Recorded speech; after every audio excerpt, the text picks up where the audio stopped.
আসসালামু আলাইকুম এভরিওয়ান, আশা করছি সকলে ভালো আছেন। আমাদের আজকের রেসিপি ইস্ট ছাড়া ঘরে তৈরি নান রুটি। আশা করছি আপনাদের সকলের কাছে ভালো লাগবে এবং সহজও লাগবে। আমার আজকে সহজ রেসিপি আপনাদের সকলের কাছে ভালো লাগলে অবশ্যই আমাকে একটু ভালোবাসা দিয়ে যাবেন। এত সফট নান রুটি, তাও আবার ইস্ট ছাড়া, কিভাবে ঘরে তৈরি করবেন সেটাই আমি আপনাদের সাথে শেয়ার করব। ঘরে যদি এভাবে তৈরি করে খেতে পারেন তাহলে অনেক টাকা দিয়ে ইস্ট কিনে আপনাদেরকে আর নান রুটি তৈরি করে খেতে হবে না। তো ইস্ট ছাড়া কিভাবে আমি নান রুটি তৈরি করছি চলুন দেখে আসি দেরি না করে। তো সম্পূর্ণ ভিডিওটি দেখবেন না টেনে, তাহলে সম্পূর্ণ প্রসেসটা কিন্তু বুঝতে পারবেন। তো নান রুটি তৈরি করার জন্য আমি এখানে মেজারমেন্ট কাপ দিয়ে মেপে 1.5 কাপ নিয়ে নিচ্ছি ময়দা। আমি মেজারমেন্ট কাপ দিয়ে মেপে নিলাম। 1.5 কাপ ময়দা নেওয়ার পর দিয়ে দিব 1 চামচ লবণ, অর্থাৎ স্বাদ মতো লবণ, আর দিয়ে দিব 2 চামচ চিনি। এখানে চিনিটা আমি দিয়ে দিলাম 2 চামচ। এখন শুকনো উপকরণগুলো একটু খুব সুন্দর করে ভালো করে মিশিয়ে নিতে হবে, যাতে কোনো ধরনের কোনো উপকরণ এক জায়গায় দলা পেকে না থাকে। তার জন্য আমাদের শুকনো উপকরণগুলো যখন ভালো মতো মেশানো হয়ে গেছে তখন আমি মাঝখানে একটু জায়গা করে নিচ্ছি। একটু জায়গা করে নেওয়ার পর আমি এখানে 1/2 কাপ দিয়ে দিব ফেটানো টক দই। আমার একটু কম আছে, 1/2 কাপ থেকে একটু কম, তবে আপনারা ফুল 1/2 কাপও কিন্তু দিয়ে দিতে পারেন। দইটা দিয়ে তারপর দিয়ে দিলাম হলো বেকিং পাউডার 1.5 চামচ। 1.5 চামচ বেকিং পাউডার দিয়ে আমি এখানে একটু দিয়ে দিব হলো পানি। এমনি যে নর্মাল পানিটা আছে সেই পানিটাই আমি এখানে একটু দিয়ে দিলাম। এখন একটু হাত দিয়ে মিশিয়ে নিতে হবে। বেকিং পাউডার আর হলো টক দইয়ের সাথে একটু আলতো হাতে মিশিয়ে নিতে হবে। মিশিয়ে নেওয়ার পর আমি এভাবে রেখে দিব 5 মিনিট। 5 মিনিট পর আমি আপনাদেরকে একটু দেখিয়ে দিচ্ছি যে ভিতরে একটু কিন্তু ছিদ্রযুক্ত হয়েছে, আপনারা কিন্তু দেখতে পাচ্ছেন। আমি আপনাদেরকে একটু কাছ থেকেও দেখিয়ে দিচ্ছি, তাহলে কিন্তু আপনারা বুঝতে পারবেন। এরকম আমি 5 মিনিট রেখে দিয়েছিলাম, আর এরকম রেখে দিলে কিন্তু টক দইটা এরকম ছিদ্রযুক্ত হয়ে যাবে। তো আমি আপনাদেরকে একটু দেখিয়ে দিলাম। তারপর আমি খুব সুন্দর করে হাত দিয়ে মেখে নিব। এখানে আগেই কিন্তু পানি দেওয়া যাবে না। আগে খুব সুন্দর করে টক দইয়ের সঙ্গে আমাদের শুকনো উপকরণগুলো খুব ভালো করে একটু মেখে নিতে হবে। একটু চেপে চেপে মেখে নেবেন, তাহলে কিন্তু ভালো হবে। আমাদের শুকনো উপকরণগুলোর সঙ্গে যখন দইটা মেশানো হয়ে গেছে তখন আমি এখানে দিয়ে দিব হালকা কুসুম গরম পানি। আমি এখানে ব্যবহার করছি। পানির পরিমাণটা আমি বলে দিচ্ছি না, কারণ কার কতটুকু পানির প্রয়োজন সেটা আমি বলতে পারবো না। তো আমি 1.5 কাপ ময়দার জন্য আমি এখানে 1/2 কাপ পানি নিয়েছিলাম। অল্প অল্প করে আমি এখানে পানিটাকে মেশাচ্ছি। আপনারা অবশ্যই অল্প অল্প পানি অ্যাড করে তারপরে কিন্তু ময়দাটাকে মেখে নেবেন, তা না হলে কিন্তু হবে না। একেবারেই কোনো সময় পানি দিতে যাবেন না, একেবারে পানি দিতে গেলে কিন্তু হিতে বিপরীত হয়ে যাবে। আর আমাদের 1.5 কাপ ময়দার জন্য 1.5 চামচ বেকিং পাউডারই কিন্তু যথেষ্ট, দেখতে পাচ্ছেন। তো আমাদের ময়দাটাকে খুব সুন্দর করে মেখে নিতে হবে।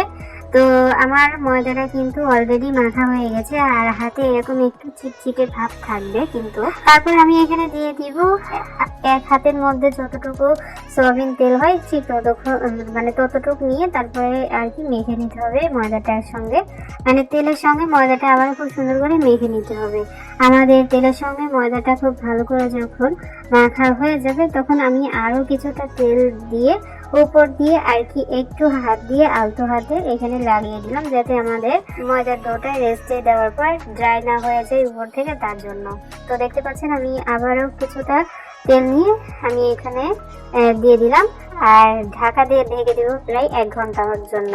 আমি ঢাকা দিয়ে ঢেকে দিলাম। 1 ঘন্টা পর আমি আপনাদের সামনে ফিরে এসেছি। দেখতে পাচ্ছেন কতটা সফট হয়েছে আর কতটা সেট হয়ে গেছে। সেই আগের মতো কিন্তু আর হাতে লেগে যাচ্ছে না। আমি আবারও একটু মথে নিব। মথে নেওয়ার পর আমি রুটি বানানো পিঠের উপর তুলে নিলাম। তুলে নিয়ে আমি আবারও একটু মথে নিব। আর আপনাদের হাতে যদি এ পর্যায়ে লেগে যায় তাহলে অবশ্যই একটু ময়দা ব্যবহার করবেন। আমি একটু ভালো করে মথে নিয়ে একটু লম্বাটে করে নিয়ে তারপর আমি যে কয়টা আমাদের নান তৈরি করব ঠিক সেই কয়টা লেচি করে নিচ্ছি। তো আমার 1.5 কাপ ময়দায় 4টা নান হয়েছে। তো আমি 4টা লেচি তৈরি করে নিলাম। এখন লেচিটাকে আমি আবারও খুব সুন্দর করে একটু মথে নিব। আপনারা ময়দার ডোটা যত ভালো মথে নিতে পারবেন আপনাদের নানটা খেতে কিন্তু খুবই মজাদার হবে, দুর্দান্ত হবে। তো দেখতে পাচ্ছেন আমি খুব সুন্দর করে মথে নিয়ে তারপর অল্প অল্প ময়দা দিয়ে আমি খুব সুন্দর করে একটা রুটি তৈরি করে নিচ্ছি। অল্প অল্প ময়দা দিয়ে আপনারা রুটি তৈরি করে নেবেন, আর রুটিটা একটু সাবধানে তৈরি করবেন। আর আমার রুটিটা একটু বাঁকা হয়েছে, তবে তাতে কোনো সমস্যা নেই। আর আপনাদের যদি ভালো লাগে তাহলে একটু লম্বাটে করেও কিন্তু এই নানটাকে বেলে নিতে পারেন। তো দেখতে পাচ্ছেন আমাদের একটা নান তৈরি হয়ে গেছে। আর নানটা কতটা মোটা থাকবে, নান সবসময় কিন্তু মোটাই থাকে, কতটুকু থাকবে সেটাও আমি আপনাদেরকে দেখিয়ে দিলাম।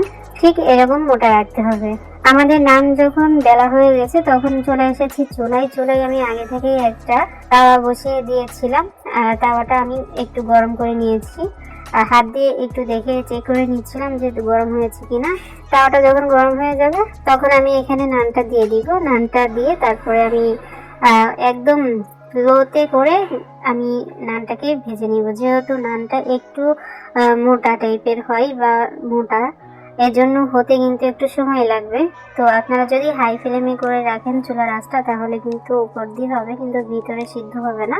তো অবশ্যই লোতে রেখে তারপরে আপনাদেরকে এই কাজটা করে নিতে হবে। তো দেখতে পাচ্ছেন আমাদের নানটা কিন্তু অলরেডি ফুলে উঠেছে। এক পাশ যখন হয়ে যাবে তখন আমি আর এক পাশ উল্টিয়ে দিব। একদম উল্টিয়ে পাল্টিয়ে তারপরে আমাদেরকে নানটাকে তৈরি করে নিতে হবে। দুই সাইড থেকে যখন একটু কালার চলে আসবে তখন এখানে দিয়ে দিতে হবে হলো তেল। আমি সয়াবিন তেল ব্যবহার করছি, আপনারা চাইলে বাটারটাকেও কিন্তু ব্যবহার করতে পারেন। আপনারা যদি তেলের পরিবর্তে বাটার ব্যবহার করেন তাহলে কিন্তু আপনাদের বাটার নান তৈরি হয়ে যাবে। তো আমার কাছে বাটার টাটার কিছুই নেই, এই জন্য আমি সয়াবিন তেল এখানে ব্যবহার করছি। সয়াবিন তেল দিয়ে আমি উল্টিয়ে পাল্টিয়ে খুব সুন্দর করে ভেজে নিচ্ছি। তো দেখতে পাচ্ছেন আমাদের নানটা কতটা ফুলেছে, কতটা সুন্দর হয়েছে দেখতে পাচ্ছেন। আশা করি এটির মধ্যেই আপনারা বুঝতে পেরেছেন যে আমাদের নানটা কতটা পারফেক্ট হয়েছে, কতটা সুন্দর হয়েছে। যাই হোক, আমি একটা নান আমাদের তৈরি হয়ে গেছে। এরকম যখন কালার চলে আসবে তখনই কিন্তু নামিয়ে নিতে হবে, এর থেকে বেশি কালার কিন্তু করা যাবে না। তো আমি আমার পছন্দ অনুযায়ী কালার করে নিলাম, আপনারা আপনাদের পছন্দ অনুযায়ী করে নেবেন, ঠিক আছে। তো একই পদ্ধতিতে আমি সমস্ত নানগুলো ভেজে নিব। আর প্রথম নানটা একটু হতে সমস্যা হবে, মানে ফুলবে না ওই আর কি। প্রথম নানটা ভালো হয় না, তবে পরের যে নানগুলো হবে খুব সুন্দর হবে, পারফেক্ট হবে, ফুলবে। সবকটা নানই কিন্তু ফুলবে। তো আমি ধাপে ধাপে সমস্ত নানগুলো কিন্তু অলরেডি তৈরি করে নিয়েছি। এবার আমি আপনাদেরকে পরিবেশন করে দেখিয়ে দিচ্ছি যে আমাদের নানটা কতটা সুন্দর হয়েছে, কতটা পারফেক্ট হয়েছে। স্টিচ ছাড়াই যে কতটা সুন্দর নান তৈরি করা যায়, যেটা আপনারা বাড়িতে না বানালে কিন্তু বিশ্বাসই করবেন না। দেখতে পাচ্ছেন কতটা সফট, কতটা স্মুথ হয়েছে। একটা নান আমি আপনাদেরকে ছিঁড়েও দেখিয়ে দিচ্ছি। আশা করি দেখেই বুঝতে পারছেন কতটা সুন্দর হয়েছে, কতটা ছিদ্রযুক্ত হয়েছে। এটা দেখার পর আশা করি আপনাদের মনের মধ্যে যত ডাউট আছে সমস্ত কিছুই কিন্তু দূর হয়ে গেছে, যে ইস্ট ছাড়াই কিভাবে মানে এত সুন্দর নান কিভাবে তৈরি হলো।